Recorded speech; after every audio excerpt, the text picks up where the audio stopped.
It's another edition of the J1 League GOALZONE Show, bringing you action from Japan's top flight. After a much-needed short break, the teams were back in full swing and they came with plenty of goals. The Mariners travelled to face bottom of the table Antlers, while league leaders Kawasaki visited the home of Yokohama FC. FC Tokyo hosted the in-form Reds, and Vissel Kobe had a date with Shimizu S-Pulse at home. We begin though at the Urtex Stadium. Sendai coming away with a point in the previous round, and they welcomed Hokkaido Consadole Sapporo. A red card and an injury time equaliser provided plenty of drama in this one. Your match commentator is Shazad Haq. Look at Rio Jermaine, he needed an earlier ball. Good pace from him, traps it brilliantly, and that's an excellent goal! Classic counter-attacking football from Sendai, and Rio Jermaine gives them the lead. An excellent ball into his path, he trapped it brilliantly and slid it past Sugeno. Nagasawa won't get there, but they are not winning too many balls in the midfield area. There's a foul here right in front of the goalkeeper. Oh, it's a red card! Straight off for Arano, the foul on Sekiguchi. He's writhing around on the floor, he's not happy about that. And this is a massive blow for Sapporo.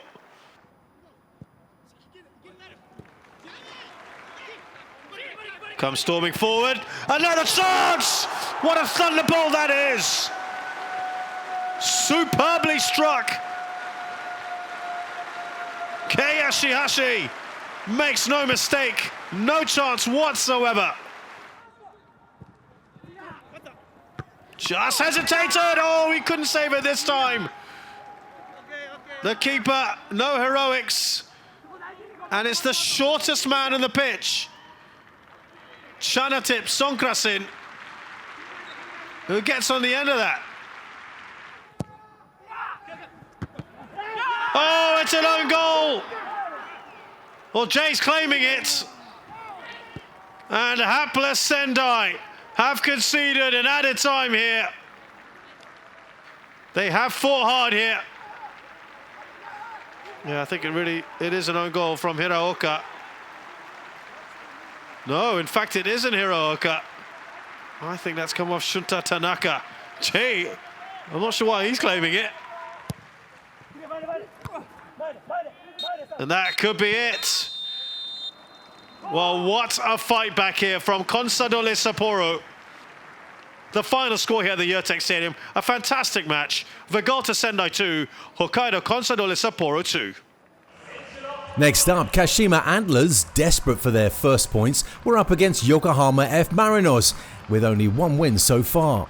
Two teams on a poor run of form then, looking to turn things around at the Kashima Soccer Stadium. Mark Richmond with the commentary.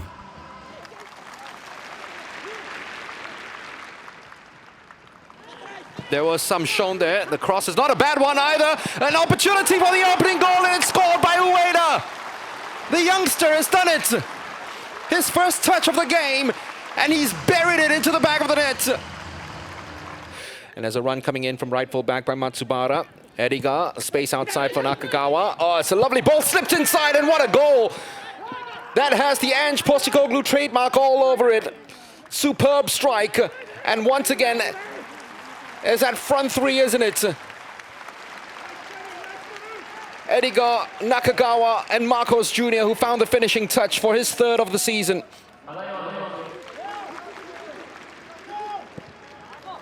Space opening up big time now for Hirose! And that's the boy wonder again who pops up with goal number 2.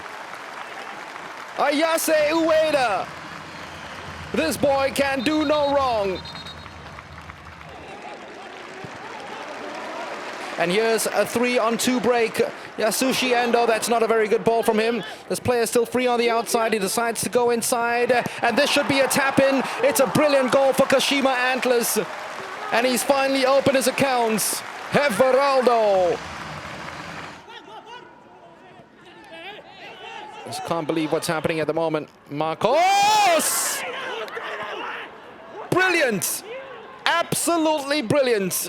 The brazen Brazilian has hauled Yokohama Marinos right back into this fixture.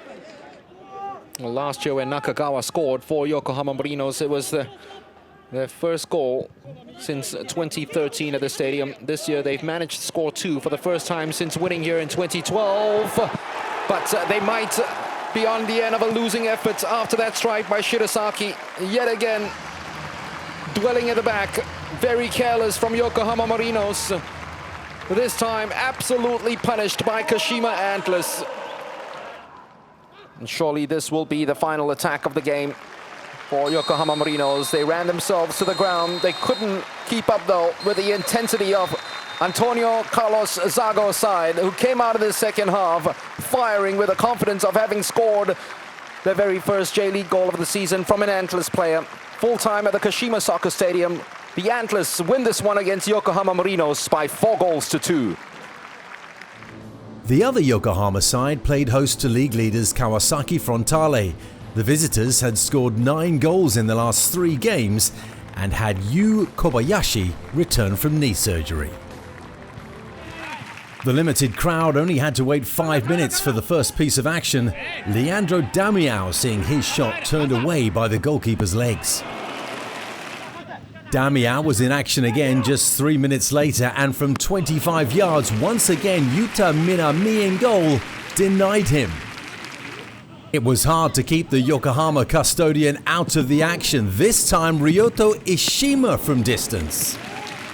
Just before the half-hour mark, and Minami could do nothing about Damião's header, which came back off the crossbar, Yasuto Wakizaka scoring from the rebound. 1-0 at the half then, but 14 minutes into the second half and Yokohama would get their equaliser. Masakatsu Tashiro driving that one home from the edge of the box. 15 minutes from time and Kawasaki would have the chance to go ahead. Kyowan Hoshi holding back Kaoru Mitoma, and Yu Kobayashi stepped up for the penalty, which he sent to his left-hand side. Time for Yokohama keeper Minami to come to the fore again, this time diving to his left to stop Ao Tanaka's shot. Just a minute later and another big chance for Kawasaki. Tatsuki Seiko handling the ball just yards from his own goal line. Ienaga would step up, converting that penalty very smartly.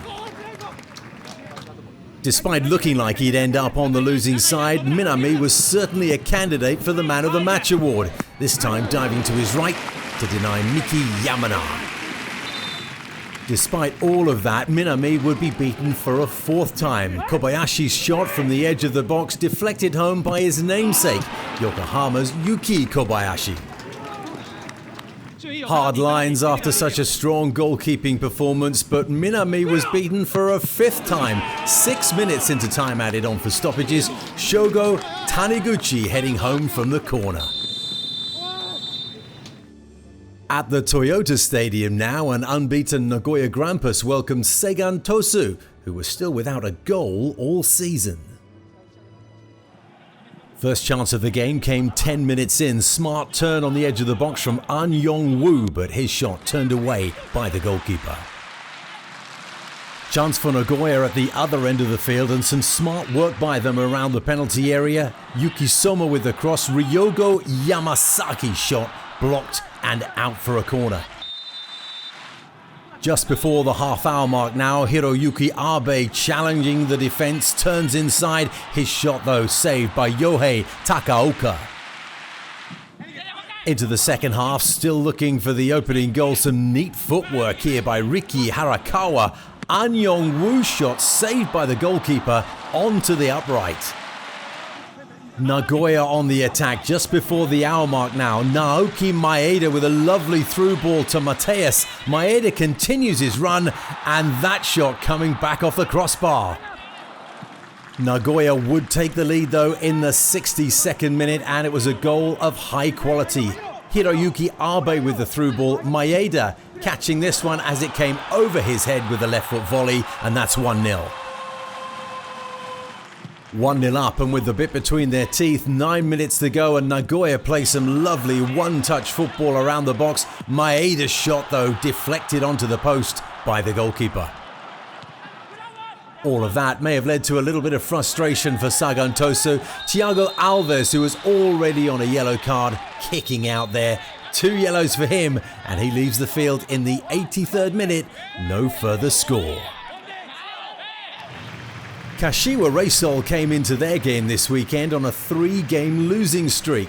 The visitors, Shonan Balmare, were still looking for their win of the campaign. We were inches away from an own goal just 8 minutes in. Shonan's Akimi Barada with the touch. Daiki Tomi just grabbing that one before it went over the line. There wasn't much Tomi could do 11 minutes later though. Good cross from Kamiya. Olunga's header was powerful at the far post, and that's 1-0. A minute from the break and Kashiwa would go 2-0 up. Hayato Nakama tripped in the penalty box. Olunga stepping up for his second goal of the half. And Kashiwa really ought to have had a third 5 minutes into the second half. Hiromu Mitsumaro with the cross. Kamiya at the far post, unmarked, couldn't quite get the connection he wanted. At the other end of the field, Kashiwa Reysol goalkeeper Kosuke Nakamura was unfortunate, diving away well to his left-hand side, but Tema Matsuda was on hand to head in the rebound. Kashiwa looking for a third, and keep your eye on the number 14 with the orange boots, Olunga. He'd already scored 2 goals, the ball falls to him, and he really did not make the most of that opportunity. But if he needed a lesson in finishing, he would be given one by Hayato Nakama. Watch how he takes that one down beautifully on his chest and volleys home for 3-1. But this one wasn't over yet. 7 minutes left, and from the corner, Ishihara turns that one in at the far post. It's 3-2 now. And so, looking for the equaliser with 2 minutes left, this one falls to Naoki Yamada. 3-2 it finishes. We'll take a quick pause, but 4 more matches still to come. We'll take a trip to Tokyo next for a long-awaited victory and plenty more goals. It's the only show that brings you all the goals from Japan's top flight. You're watching the J1 League Goal Zone. Let's head to the capital now for our next game. FC Tokyo were hoping to give Kento Hashimoto a good send-off before he heads to Russia. They were up against the Reds, sitting second in the table. Urawa's Daiki Hashioka with an inventive bit of skill on the far post 12 minutes in, but he couldn't quite get the finish he was looking for. Tokyo on the attack now, and some intricate play in and around the box. Ryoya Ogawa with the shot, but across the face of the goal. Midway through the first half, and Kenyu Sugimoto finding himself with plenty of time to set up this left-footed shot, but didn't get anything like what he needed behind it. Tokyo would go into the break 1-0 to the good. As the ball comes over from the right-hand side, the defensive header straight into Oliveira's chest. That one goes over the line, but I don't think he knew too much about it. There was one good opportunity for Urawa to equalise before the break, but Sugimoto's header, it all came too quickly for him. 1-0 to Tokyo at the half. Hard to see how this chance didn't go in. Oliveira getting to the byline, pulling it back for Adalton, whose right leg flicks that one over the bar from 2 yards out. But he would more than make up for that 4 minutes later, winning possession on the halfway line and then battling through past 3 defenders to finish very smartly. 2-0. And he was back in the thick of the action again just 7 minutes later, taking advantage of a fortunate bounce, but the goalkeeper's legs blocked his shot. Tokyo looking for a third, and great work ethic from Shuto Abe, starting this move in his own half, powering through to finish the move, but he couldn't quite get the third. 2-0 to Tokyo. On to the Edion Stadium. Cerezo Osaka, having suffered their first loss last time out, would be hoping to bounce back against Hiroshima, who'd failed to win their last 2 matches. Match commentary for you by Patrick Kinghorn. Kiyotaki gets it back to Desabato. And now they'll try their luck down the right-hand side with 3 white shirts in the middle, trying to get on the end of any cross that Sakamoto can deliver. Sakamoto does well across the face, and it's an own goal. Well, Osaka conceded an own goal themselves on match day 4. Now it's Sanfrecce Hiroshima's turn. It's come out of nothing. 20 minutes in, it's Sanfrecce Hiroshima 0, Cerezo Osaka 1.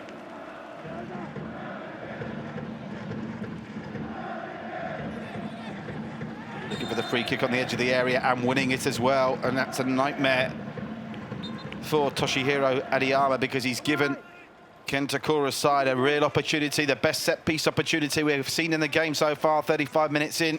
Will it be Kiyotaki? That it will, off the crossbar! Hiroshi Kiyotaki with a delightful free kick. He went for precision rather than power. And I think the keeper was beaten if this was on target.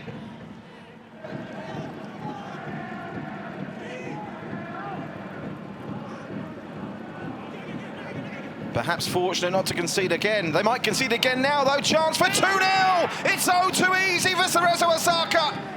And Yuki Fujita has given Sanfrecce Hiroshima a mountain to climb. And for a side that prides itself on their defence, Sanfrecce Hiroshima were asking for trouble, and they've got trouble. Do you go to the bench again and double down? Meanwhile, diving, given a penalty. They've been given a lifeline. Douglas Vieira, it looked very soft indeed. Protesting his innocence is Matic Djonjic, but the referee immediately pointed to the spot.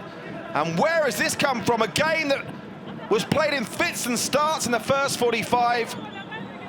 He fell over there. I think his protestations that it was outside the area are going to fall on deaf ears, and rightly so.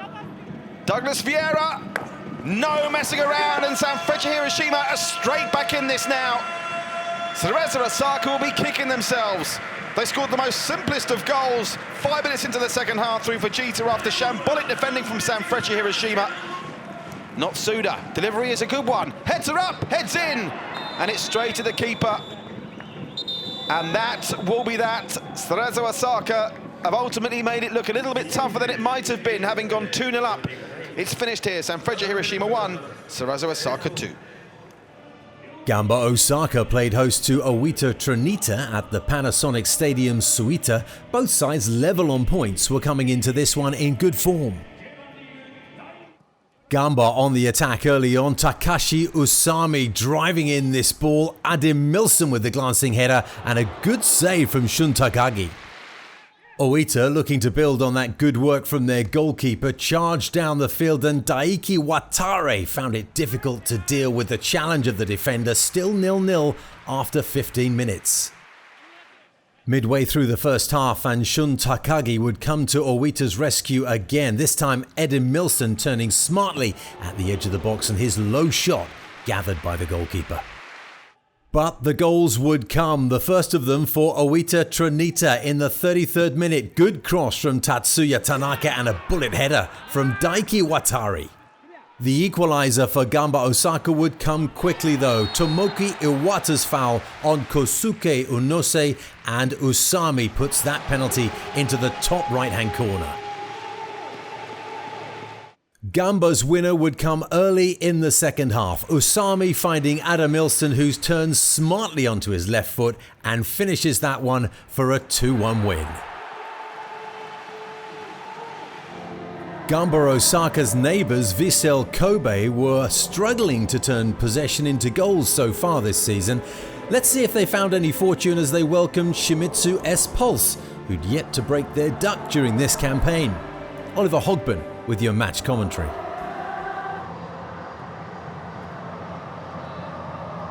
bit of a late challenge. Advantage is played once again and effectively used. Tirasil, in the end, rather tame efforts.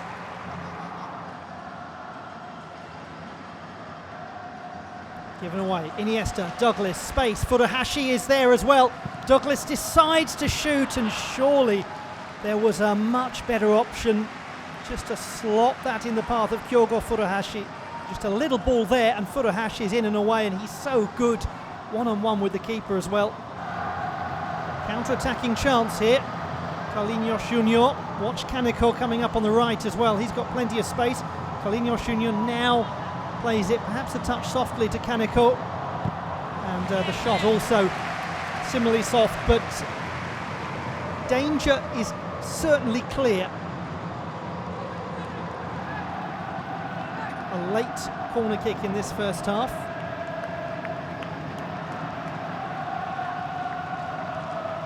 They varied their deliveries, but looks as though this is going to be a direct delivery. It is indeed. It's flicked on, and it is in. The usual combination, Iniesta to Furuhashi, just not the usual sort of goal. A headed goal this time from Kyogo Furuhashi,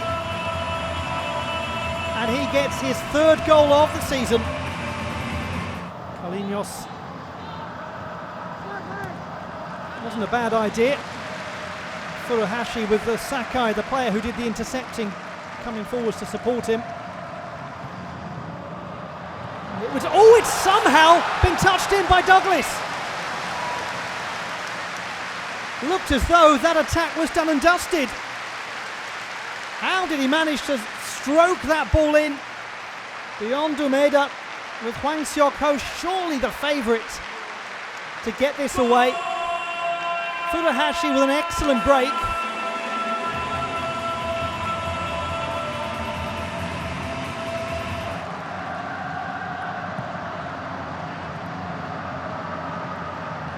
This is lovely play. Sakai. Douglas. Oh, that was so clever. Came back off the post. Furuhashi. It's 3. It was coming.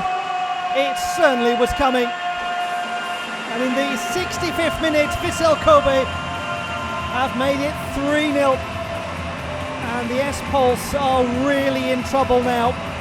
This looks like it could become a very heavy defeat.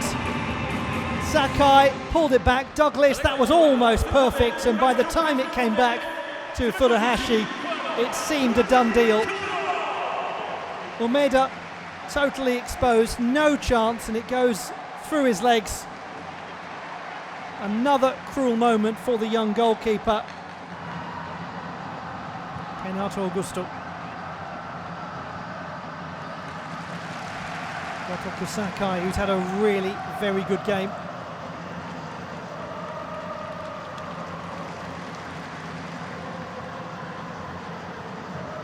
Oh, that's given away by Sakai.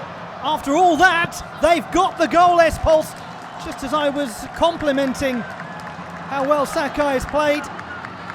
He passes the ball to Kenta Nishizawa, and it is a very soft goal for Vissel Kobe to concede.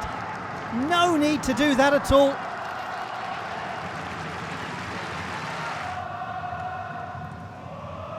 Renato Augusto tries to engineer something, but it's all a little bit desperate right at the end for Shimizu S-Pulse. Maybe one last chance for Vissel to take the ball forward.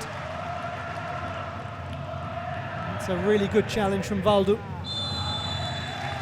A very fine win for Vissel Kobe here on match day 5 in the 2020 Meiji Yasuda J1 season. Kyogo Furuhashi, the key player. His 2 goals, very important. And it finishes here at the Noevis Stadium in Kobe. Vissel Kobe 3, Shimizu S-Pulse 1. And so, round 5 saw Kashima register their first points with a big win over the reigning champions, and Kawasaki hammered 5 past Yokohama FC. A goal was enough to keep Nagoya unbeaten. Gamba and local rivals Cerezo came up 2-1 winners against Owita and Sanfrecce respectively. And having failed to get a win against Urawa over the past 7 years, FC Tokyo finally did the business with a 2-0 victory. Kawasaki pull ahead with FC Tokyo and Cerezo in second. Gamba climbed to 5th in the table, while the Reds dropped to 6th after their first loss. Marinos drop further down with another loss. Kashima move off the bottom with their first win, while Shimizu S-Pulse are now holding up the rest, still in search of their first points. 9 matches, 34 goals, and that brings us to the end of another edition of the J1 League Goal Show. I'm Steve Dawson, and we'll see you next time.